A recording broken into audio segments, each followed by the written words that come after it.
AP assembly సమావేశాలు వాడివేడిగా కొనసాగుతున్నాయి. గత ప్రభుత్వం వ్యవసాయ రంగాన్ని అస్తవ్యస్తం చేసిందన్నారు మంత్రి అచ్చెన్నాయుడు. ఆంధ్రప్రదేశ్ ప్రజలు గెలిపించారు.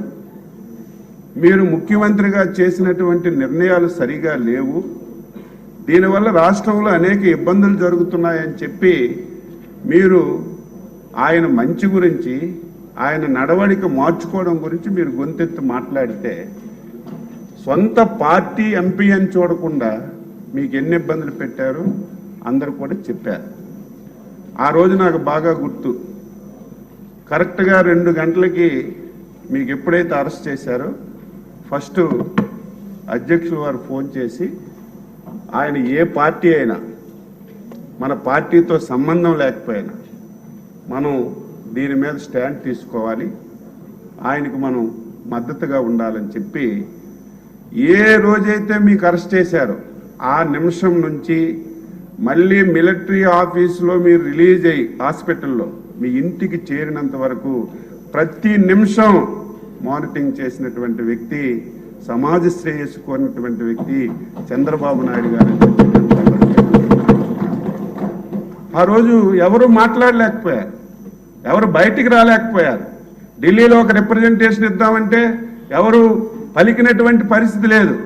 అప్పటికప్పుడు మా పార్లమెంట్ సభ్యుల్ని చెప్పి రిప్రజెంటేషన్స్ ఇచ్చి లాయర్స్తో మాట్లాడి ఏం జరుగుతుందో ఆ రోజు పర్యవేక్షించి ప్రజాస్వామ్యాన్ని కాపాడడానికి ఇటువంటి వ్యక్తులకు మనం రక్షణ లేకపోతే ఈ రాష్ట్రం చాలా దారుణంగా తయారవుతుందని అనునిత్యం నీకే కాదు మాకే కాదు ఒక సామాన్య పౌరుడికి చిన్న ఇబ్బంది జరిగినా మన బాధ్యతగా మనం చేయాలని చేసినటువంటి వ్యక్తి చంద్రబాబు నాయుడు గారు. అందులో మీకు పడినటువంటి కష్టాల్లో ఆ రోజు మేము కూడా భాగస్వామ్యం. ఈరోజు చూస్తున్నాం అసలు ఏమనాలి, దానికి కొన్ని బ్లూ మీడియా వత్తాసు పలుకుతున్నారు. ఈరోజు ఒక పార్టీ శాసనసభలో కనిపించడం లేదు.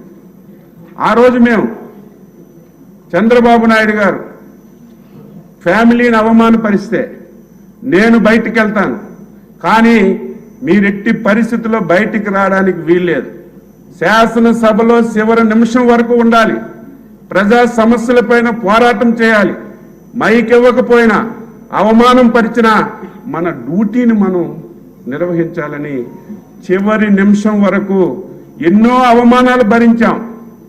అవమానాలంటే మామూలు అవమానాలు కాదు, దారుణాతి దారుణంగా ప్రజాస్వామ్యంలో అలాంటి మాటలు ఎవరు కూడా మాట్లాడరు. ఆ రకంగా మాకు హింస పెట్టినా మా డ్యూటీ మేము చేశాం. ఈరోజు నువ్వు చేసిన పాపాలకి ఈ రాష్ట్రాన్ని నువ్వు పూర్తిగా నాశనం చేయడం వల్ల నీకు ప్రజలు తీర్పిచ్చారు. నువ్వు రావాలి, రాకపోయినా పర్వాలేదు, దానికి అడ్డదిడ్డంగా ప్రజాస్వామ్యం అంటే అంబేద్కర్ గారు రాసినటువంటి రాజ్యాంగాన్ని దేశంలో అమలుపరుచుకుంటున్నాం. ఎవరమైనా సరే, ఏ రాజకీయ పార్టీ అయినా అది జరిగి తీరాలి. కానీ నేను 5 సంవత్సరాలు అంబేద్కర్ రాజ్యాంగాన్ని పూర్తిగా పక్కన పడేశాను, రాజారెడ్డి రాజ్యాంగాన్ని నడిపాను, నా ఇష్టం వచ్చినట్టుగా చేశాను. ఈరోజు అధికారం పోయినా నా రాజారెడ్డి రాజ్యాంగమే నడాలని మొండికేసుకొని కూర్చున్నా. ఎక్కడైనా ఉందా? శాసనసభకు నేను వెళ్ళడానికి ఇష్టం లేదు. అచ్చెన్నాయుడు గారు, చంద్రబాబు నాయుడు గారు, లోకేష్ గారు